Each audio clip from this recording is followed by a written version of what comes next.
ন, এরকম কোনো পরিকল্পনা হয় নাই। এক্স্যাক্টলি ফ্র্যাঙ্কলি স্পিকিং কোনো ওরকম ধরনের ব্রিফিংও করা হয়নি।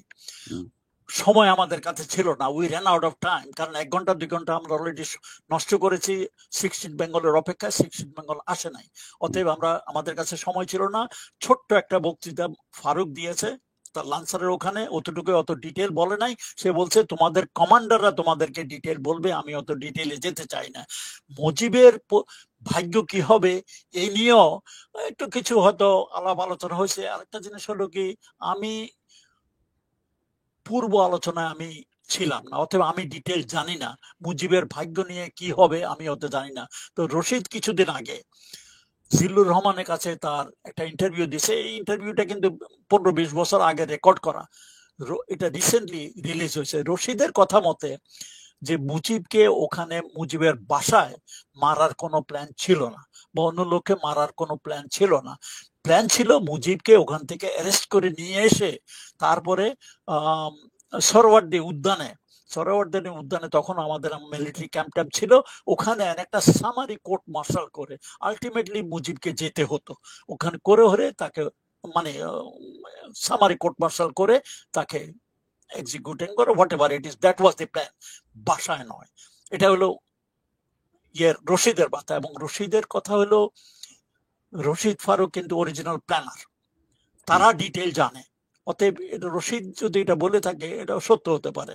যাই হোক, আমার মনে হয় না মুজিবকে ওখানে মারার কোনো প্ল্যান ছিল। তবে মুজিব জানতেন না ওই পর্যন্ত? তখনও জানতাম না, আর আমি ওখানে তো ছিলামই না। অতএব পরবর্তী পর্যায়ে জানতে পারছি যে কি ছিল। আর ওখানে ওই মেজর হুদা ছিল, মেজর হুদা একটা স্টেটমেন্ট দিয়েছে কর্নেল এম এ হামিদের কাছে, তার বইতে আছে। সেই বইয়ের মানে স্টেটমেন্টটা আমার এই বই যেটা আমি লিখেছি, দেখা যায় কিনা, মানে 1975 আগস্ট বিপ্লবের না বলার কথা রাশেদ চৌধুরী, এটা আমি বই লিখছি। এই বই থেকে আমি, এই বইয়ের মধ্যে হুদার স্টেটমেন্ট আছে, আর অনেক কিছু আছে। আমি যা কিছু বলছি এই বইয়ের মধ্যে সবকিছুই আছে। তো সেখানে সে উল্লেখ করেছে তার আন্ডারে মনে হয় গোটা 3 ট্রাক ছিল সৈন্য সামন্ত, মোস্টলি দেয়ার ফ্রম লান্সার্স, মানে ট্যাঙ্ক ইউনিটের লোকজন, মানে হুদার আন্ডারে। তারপরে হুদার সাথে আরো মনে অফিসার ছিল। হয়তো একজনের দায়িত্ব ছিল ওই 32 নম্বরের মেন রোডের থেকে ব্যারিকেড করা 2 মাথায়, আর তার সাথে অন্যান্য অফিসার ছিল। তার কথা মতো যেটা সে বললো। আচ্ছা, তার আগে আমি কিন্তু রেডিও স্টেশনের কথাটা একটু শেষ করি। তারপরে রেডিও স্টেশনে কিছু পরে ডালিম আসলো, পরে আমার জিজ্ঞেস করে সব ঠিক আছে না, আমি everything is okay, everything is fine. Radio station আর একজন টেকনিশিয়ান ছিল, দে আর ভেরি হেল্পফুল।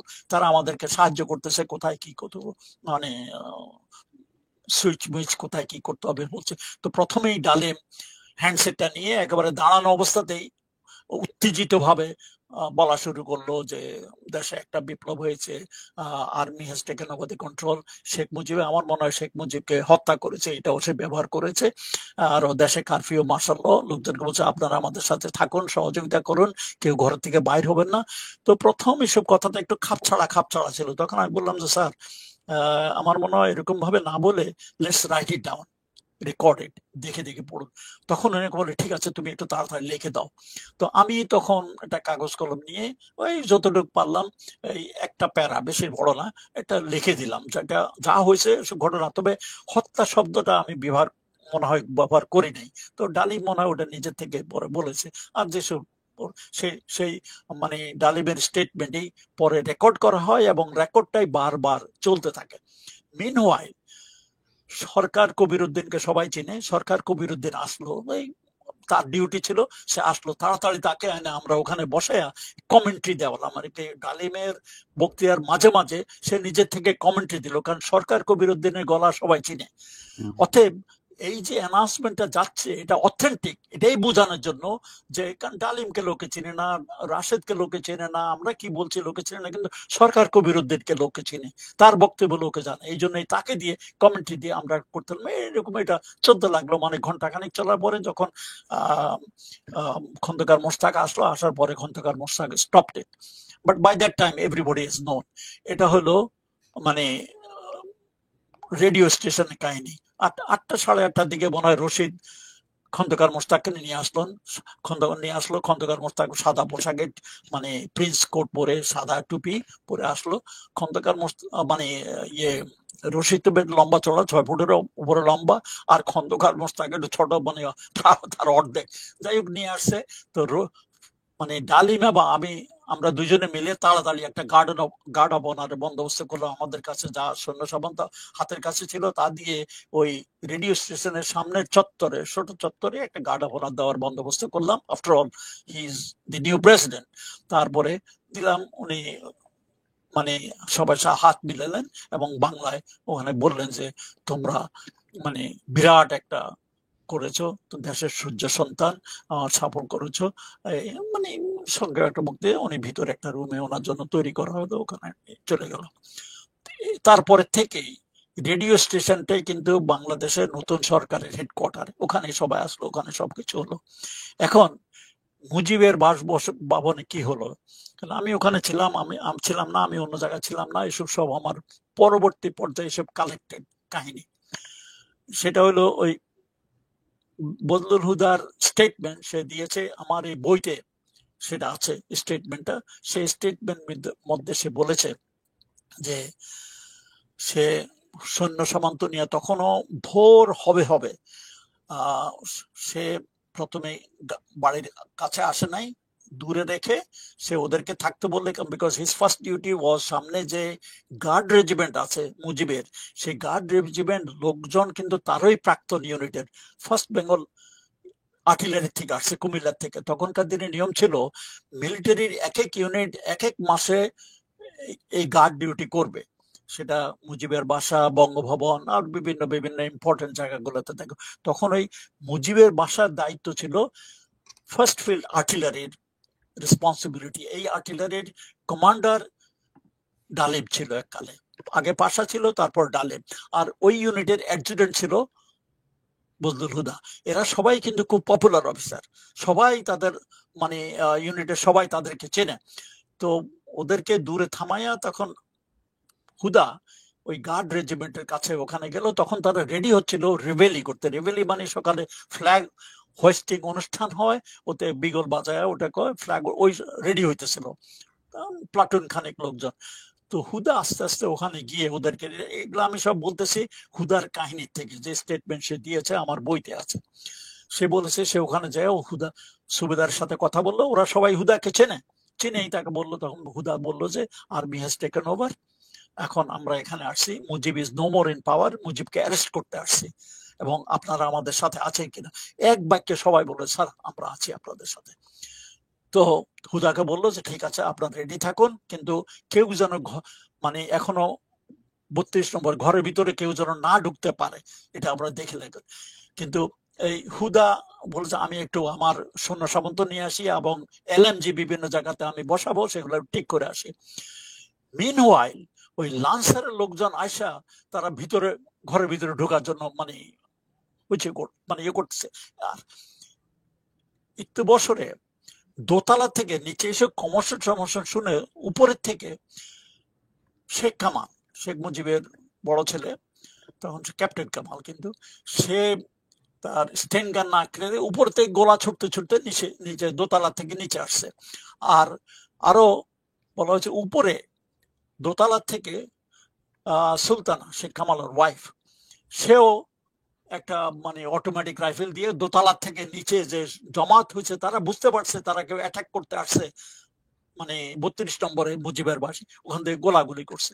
এসব গোলাগুলি হওয়াতে একজন সিপাহী মারা গেছে, আরো মনে হয় 2-1টা ওয়ান্ডেড হয়েছে, কারণ তখন অন্ধকার ছিল, অন্ধকারের মধ্যে গোলাগুলিতে পড়ছে, মারা গেছে। এই এখন চোখের সামনে তাদের একজন সিপাহী মারা গেছে, এটা দেখে অন্যান্য সিপাহীরা খেপে গেছে। গুলি আগে স্যার শুরু হলো কাদের পক্ষ থেকে? মানে বজলুল হুদার কথা মতো শেখ কামাল এবং তার ওয়াইফ সুলতানা, এই দুজনের থেকে গোলাগুলি।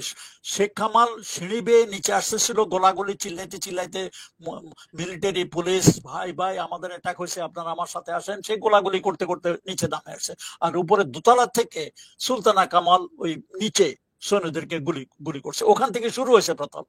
তারপরে যখন ওই দেখলো যে একটা ছেলে মানে উপরের দোতলার গুলিতে একটা সিপাহি মারা গেছে আর্টিলারির নিচে সামনে, অন্যরা খেপে গেছে।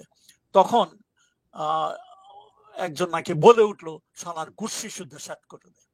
এই কথাটা কিন্তু পরবর্তী পর্যায়ে শেখ মুজিবের বাসার এক চাকর, সে লাফায় যায় পলায় অন্য জায়গাতে আশ্রয় নিচ্ছে, সে ওটা স্বীকার করেছে যে গোলাগুলি শুরু হয়েছে মানে শেখ কামাল এবং সুলতানের তরফ থেকে, উপরের থেকে, এবং ওই নিচে একজন লোক মারা গেছে, আরো হয়তো দুই একটা ওয়ান্ডেড হয়েছে। এইসব দেখে অন্যান্য সিপাহীরা খেপে গেছে, বলেছে শালার গোষ্ঠী শুদ্ধ শেষ করে দেয়।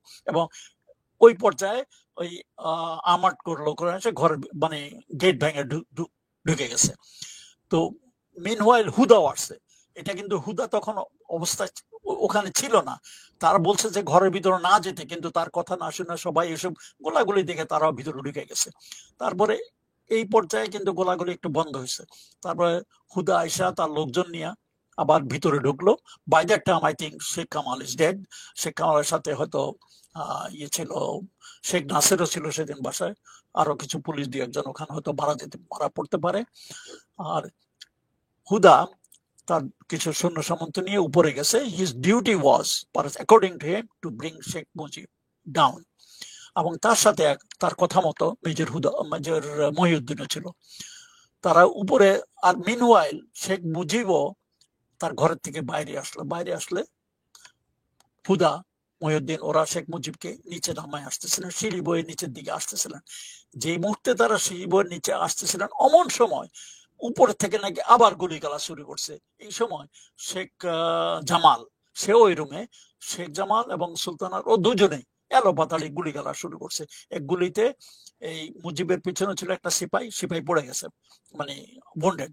আর গুলিগালা আওয়াজ শুনে মহিউদ্দিন এবং হুদা ওরা দুজনে ডাক, শেখ মুজিব তখনও দাঁড়ানো ছিল, এবং তারা ডাক করে বাঁচে গেছে গোলাগুলি শুরু করতে। আর এই গোলাগুলির আওয়াজে গেটে দিয়ে বাই দ্যাট টাইম অন্যান্য লান্সারের লোকজন যারা আসছে, তারাও মানে ঢুকে এসে একেবারে মানে পাগলের মতো হয়ে গেছে। তারা পাল্টা গুলি দিয়ে, এবং মুজিব উনি নিজে অনেক বড় লোক, লম্বা চড়া, আর গুলি ওই মুজিবের গায়ে লাগছে সবগুলো, নিচের থেকে গুলি করছে, and he fell down and streaming blood.